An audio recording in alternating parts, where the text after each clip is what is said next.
Want to do a theme park? Like, Definitely. I'm stoked about this. Like the world of Dragon Quest, I just want to go to. I want to live there, at least for my weekend or my spring break or whatever, at a theme park. But yeah, where do you think we should start? What would be like maybe the first thing you see when you enter through the front gates? What would you like to put up there? Well, you have to first, with Dragon Quest, one of the early innovators of a job class system, you have to dress up and you have to be able to pick what type of job class you're going to go as throughout the park. Mm-hmm.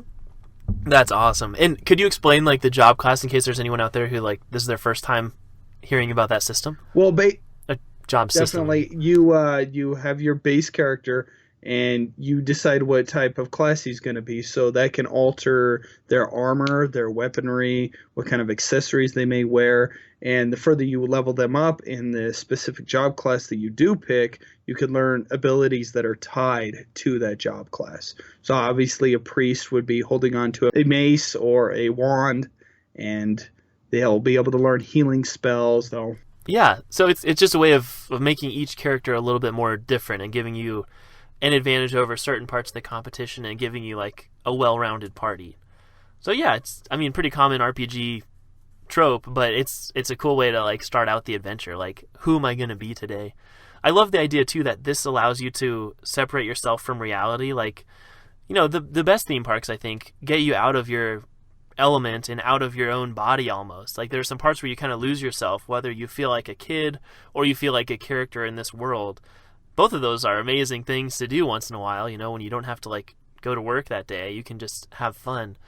Getting into a specific role in a specific job class, like, I think that's a great way to start out. That's awesome. And dressing up too tends to get people, into the spirit of things a Definitely, little bit more. because the way that the characters are all designed to be quite unique, and you put in a medieval setting, everything in the park definitely has to have a more practical effect instead of like everything being big screens and putting everything on a visual display. It definitely needs to be lived in, similar to like if you were doing LARPing or a big event like going to New Zealand and seeing how they preserve the sets of Lord of the Rings. Yeah, wow, that'd be cool. But yeah, that kind of vibe would be really cool. Like if we can make it feel as natural as possible. And there is always the option of using like people's smartphones to do things related to the theme park or related to like their character's party. That could be your menu. I have an idea for this. Let's hear it. Let's go for it. You definitely, there are mini medal stamps that are hidden on the side of buildings. Yes. Can you tell us about mini medals real quick? That was one of the main things I had in my head too. Mini medals are just various items. It's an item that you find and start collecting in order to go to another island sometimes, or just a house, to turn them in. And you'll receive some of the best equipment that is in the game. Yeah, was there a game, I haven't played, I forget which game it's actually from, but there's one where you can, if you get like mini medals of a certain character, I think it was from Dragon Quest Heroes 2, you can like turn into that like monster. Is that a real thing, or have you had experience with that game? I have not touched the Heroes games yet. Okay, they seem really cool. I actually haven't played them either. I watched a playthrough of the second game. But yeah, basically just those mini medals give you access to things that are not easily available. You have to get the medals to get these rewards. So I think that's awesome. Yeah, and you're thinking have them hidden throughout the park, like scavenger hunt style. Yes, and when you grab all of them, you have to grab them all. You can't miss one. You're able to go to the front of the castle, and they'll lead you through a backdoor entrance, and you'll enter the Puff Puff room. There's an ongoing like gag in the series that they're using these slimes, which are these really cute, adorable monsters, and like, rubbing them against the character's head. That's the Puff Puff in the Dragon Quest world, and we could definitely do a lot of stuff with slimes. I mean, maybe there's like less rare experiences with slimes where you can have like that kind of thing, but it's such an odd gag, especially if you're going to actually do it onto like an actual human guest.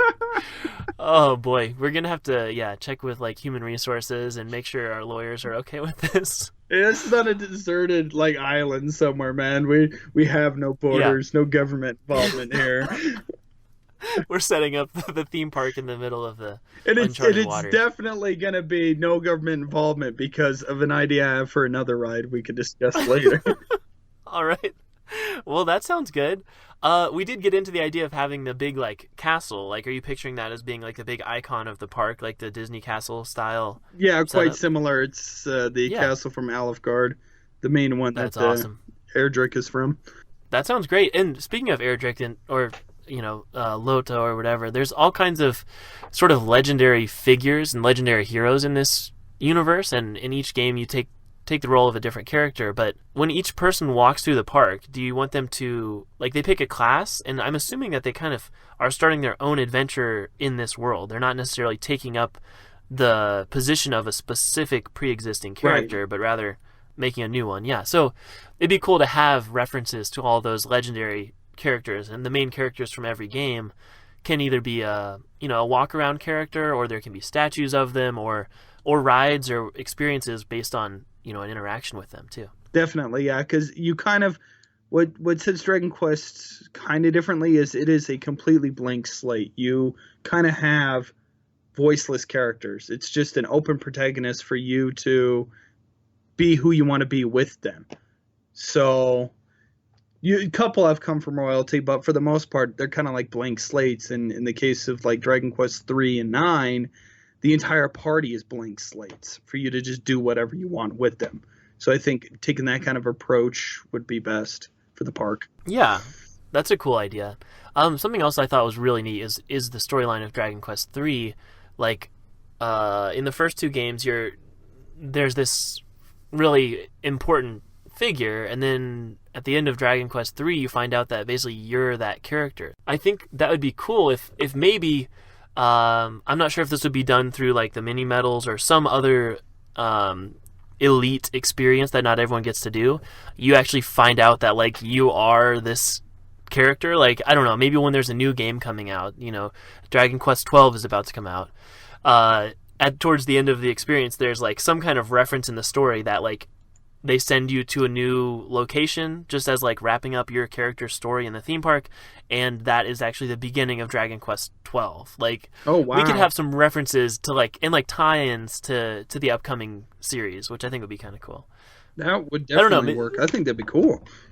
I think it'd be fun. Maybe as like a really exclusive achievement is like, I don't know. Maybe what I'm picturing, I guess, is that when you're about to leave the theme park, like you've booked a 3-day visit. At the end of your third day, they kind of give you like, I don't know if it'd be a book or like a little video or something that tells like an overview of your character's progress, and then like they lived happily ever after kind of thing. Like, here's how the story would continue from here. That could work. I think it'd be a lot of fun. Like, a lot of Dragon Quest is the quest. There's Oh, yeah, also dragons, and trying to but- find your way. Yeah. So a lot of it's about kind of adventure and like traveling around this theme park. And even if it was more like a traditional amusement park where it's kind of just a lot of rides, you could still have little quests, which are, take this item from this roller coaster over to that roller coaster, and then, take this item over to that place. Like, just giving people like little quests could make it feel like there's more of a purpose, and we're not just going on all the rides. And You leaving. have to go ride all the rides in each section, maybe like 6 sections, to grab the 6 orbs. There you go. something. Yeah, that's a cool idea. And then that can give you access to other types of games, and we can kind of structure it so that the average park guest has a pretty good like enjoyable day where they do a few rides, and then they get to like go eat lunch and then do a few more rides, and we like set up a general what's the word, like a path that you kind of have to take to complete the storyline that paces nicely with the regular theme park visit day. Yeah. Critical path, that's the word. Like, you can stop and do every little tiny thing if you want to, but for the average park guest, it's like, here's kind of the general route they'll want to take. I think it'd be kind of cool to plan that out. And maybe it could be different for people who are there at opening versus people who get there at noon. We could start them out kind of on a different path so that the lines don't get too long in one given area. Like, if we expect all of our first 3 hours of visitors to be at this location around this time. Oh, hi there. I hope you enjoyed this clip from Puff Hour, a Dragon Quest podcast. If you happen to like what you see, you should subscribe. We have full podcast episodes detailing the main series of Dragon Quest 1 through 11. Oh yeah, and if you like the content, you should check out our other shows from All Out Geekdom Entertainment. We have Nude Clan and Ultima Final Fantasy, the ultimate Final Fantasy podcast. Or, Dragon Quest.